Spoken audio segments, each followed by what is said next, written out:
ka ba sa nakapanood sa viral video ngayon tungkol sa isang babae na tinaga ng kanyang asawa sa Zamboanga, Sibugay? Isa ka ba sa nagalit at nakaramdam ng labis na awa sa biktima at sa kanyang mga naulila? Sadyang ang nakakalungkot at nakakapangilabot ang mga video na kuha sa araw ng krimen kung inyong mapapanood. Ang mga larawan ng biktima at mga video na kuha ng ilang residente sa araw ng krimen ay kumakalat ngayon sa social media, lalo na nga sa Facebook. Bago ko po ipagpatuloy ang ating kwento, sa mga bago po sa channel ko at nais sa mga ganitong klase ng kwento ng krimen na nangyayari sa loob at labas ng ating bansa ay maaari pong pakipindot ang ating subscribe button at notification bell para ma-notify kayo pag may mga bago tayong upload na videos. Ang pangyayari ay naganap sa bayan ng Mabuhay, Zamboanga, Sibugay. Ang lalawigan ay nababalutan pa ng malawak at luntiang kabundukan. Ganon din naman ang maaasul at magagandang dalampasigan. Ang mga tao na naninirahan dito ay pinaghalong mga kapatid nating mga Muslim at mga Kristiyano. Sa bayan na ito ay sinilang at lumaki si Erlinda Villaflana, o mas kilala sa kanyang palayaw na Neneng. Bata pa lamang ay taglay na ni Erlinda ang magandang mukha na larawan ng isang tunay at purong Pilipina. Maiitim at mahahabang mga buhok at maaamo at maiitim na mga mata. Naninirahan ang pamilya nila sa Barangay Abunda, Mabuhay, Zamboanga, Sibugay. Isa itong maliit lamang na barangay na ang populasyon ay hindi aabot sa 1,000 katao. Kaya naman lahat ng naninirahan dito ay halos magkakakilala. Maliban sa maliit na populasyon, ang lugar ay napapalibutan ng kabukiran, matataas na puno ng nyog, saging at makakapal na damo. Malayo din ito sa kabayanan at para marating ang kanilang barangay ay kinakailangan mo munang sumakay sa isang bangka bago maglalakad pa ng ilang kilometro. Para mas mabilis na makarating ay kalimitan, motorsiklo ang kanilang ginagamit na transportasyon. Mahirap kasi ang daan lalo na nga sa tag-ulan dahil sa maputik na lupa. Gayunpaman ay masaya ang mga residente na naninirahan sa lugar. Simple lang ang buhay nila at karamihan sa mga bahay ay gawa pa sa kawayan at pawid. Dahil nga sa malayo sa kabayanan, kalimitan sa mga dalaga sa lugar matapos na makapagtapos ng high school ay hindi na nakakapag-aral ng kolehiyo. Maliban na lang sa iilan na may kakayahan na magbayad ng matrikula at boarding house at ilan pang mga gastusin sa kolehiyo. Dahil sa hirap ng buhay, ay hindi na nakapag-aral si Erlinda ng kolehiyo at sa lugar na rin niya nakilala ang kanyang napangasawa na si Budok Florentino. Idinaos ang isang simpleng kasal ng dalawa noong 2020. Kasama ang kanilang mga magulang, pamilya at ilang mga kakilala. Isa lamang iyong simpleng kasal sa nayon. Makalipas ang 2 taon ay biniyayaan ng dalawa ng isang anak na babae. Subalit dahil sa lumalaki na ang anak at sa kakaunting opportunity sa kanilang lugar, ay nagpasya si Erlinda na lumuwas ng Maynila para magtrabaho at matulungan ng asawa sa paghahanap buhay. Pinayagan naman siya ni Budok na naiwan sa Zamboanga, Sibugay para alagaan ang kanilang anak. Bagamat nasa malayo ay palagi namang nag-uusap ang mag-asawa sa cellphone. Subalit habang tumatagal ay lumabas ang ugali ni Budok na sobrang pagkasiloso. May mga pagkakataon na pinagbibintangan nito ang asawa na may ibang lalaki sa Maynila. Kaya naman para hindi na lumaki ang gulo, ay muling bumalik si Erlinda ng Zamboanga, Sibugay. Lingid sa kanyang kaalaman ang naghihintay sa kanyang kapahamakan. Sa pagbabalik ni Erlinda sa kanilang bayan ay naging maayos naman ang pagsasama ng mag-asawa.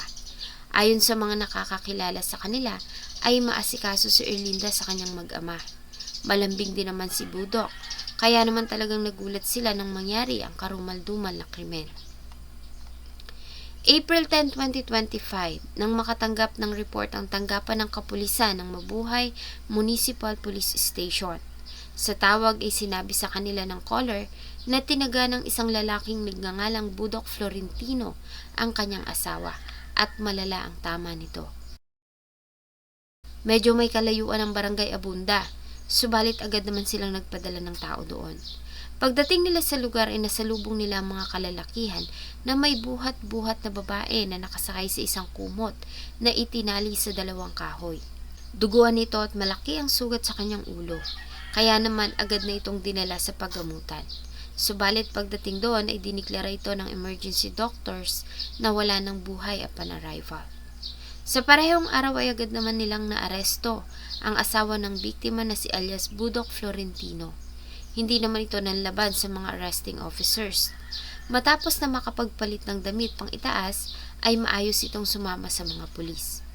Dahil dito ay agad na ikinasa ng Mabuhay Municipal Police ang isang investigasyon. At dito ay nagkaroon ng dalawang side ang pangyayari. Ayon sa mga nakasaksi at kaanak ng biktima, masaya pa ang mag-asawa nang ipagdiwang ang kaarawan ng biktima noong April 5, 2025. Ayon sa pamilya ni Erlinda, ay plano nito na bumalik na ng Maynila para magtrabaho dahil sa walang trabaho ang kanyang asawa at para matustusan ang pangangailangan nila. Bagay na mariing tinutulan ng asawa nito na si Budok. April 10, 2025, ang araw ng pag-alis ni Erlinda pabalik ng Maynila. Bago pa ito lumabas ng bahay para pumunta sa bahay ng mga magulang, ay nakaabang na umano sa labas ng ang kanyang asawa na si Budok. Subalit nakalimutan niya ang cellphone sa loob ng bahay, kaya muli siyang bumalik sa loob at dito na nga siya sinundan ng galit na asawa. Ayon sa mga nakasaksi, ay nagkaroon ng pagtatalo ang dalawa. Narinig pa nila nang sabihin ni Budok na pag lumabas si Erlinda ng bahay ay papatayin niya ito. Ilang minuto pa na nagkaroon ng palitan ng salita ang dalawa bago tumahimik. Nagulat na lang sila nang makitang lumabas si Budok ng bahay, dala ang isang itak at puro dugo ang suot nitong kulay berde na damit. Dahil dito ay agad na pumunta ang ilang mga kalalakihan sa loob ng bahay ng mag-asawa. At dito na nga nila dinatnan ang kalunos-lunos na kalagayan ni Erlinda. Duguan ito at hinahawakan ang kanyang ulo na may malaking sugat. Agad na nagkagulo ang mga tao. Binuhat siya ng isang lalaki at sinubukang isakay sa motorsiklo para dalhin sa pantalan. Subalit medyo may kalakihan ang katawan ni Erlinda at hindi nila ito kinaya. Kaya naman muli itong ibinaba at inihiga sa damuhan. Nag-isip sila ng ibang paraan para mabitbit ang biktima. Dito ay kumuha sila ng kumot na siyang itinali nila sa dalawang kahoy na siyang pinagtulungan nilang buhatin. Habang tinatali ang kumot na pagsasakyan kay Erlinda, ay ilang beses pa itong nilapitan ni Budok na may dalang itak. Tila ba nais pa nitong muling tagain ng kanyang asawa. Subalit agad din naman itong naawat ng ilang mga kalalakihan. Sa pag-awat ay isa sa kanilang mga kapitbahay pa nga ang nasugatan. Mula sa kanilang bahay ay lakad-takbo na dinala nila si Erlinda sa pantalan. May kalayuan ng lugar at mahirap pa ang daan. Ganun pa man, tila naman hindi napapagod ang mga tao. May buhat sa biktima. Lahat sila ay nagnanais na mabilis itong maidala sa paggamutan. Pagsapit sa bahay ng kanilang kapitan ay nasalubong nila ang isang pulis. Bahagya lamang silang nagpahinga at muling nagpatuloy, hanggang sa sapitin nila ang pantalan. Dahil sa laki ng sugat at lala ng tama sa ulo at dami ng dugong nawala, ay wala ng buhay si Erlinda nang makarating sa ospital. Makalipas lamang ang ilang oras, ay muli na itong ibinalik sa kanilang bahay sakay ng isang ambulansya, subalit isa ng malamig na bangkay. Nang tanungin naman ang suspect na si Budok Florentino kung bakit niya ito nagawa sa asawa, ay sinabi nito na nahuli niyo umanong may ka-video call ang asawa na lalaki, kaya naman siya nagalit. Nagtalo umano sila at nahampas niya ito ng pala sa ulo bago siya kumuha ng itak at muli itong tinaga.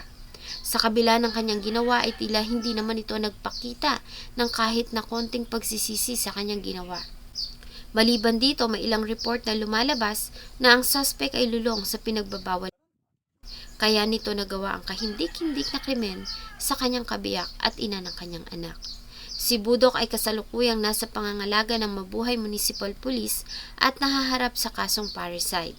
Sa lahat ng naulila, ang labis na nakakaawa ay ang munting prinsesa na maagang naulila sa mga magulang. Sa batang edad ay nawalan nito ng ina at nakakulong pa ang kanyang ama.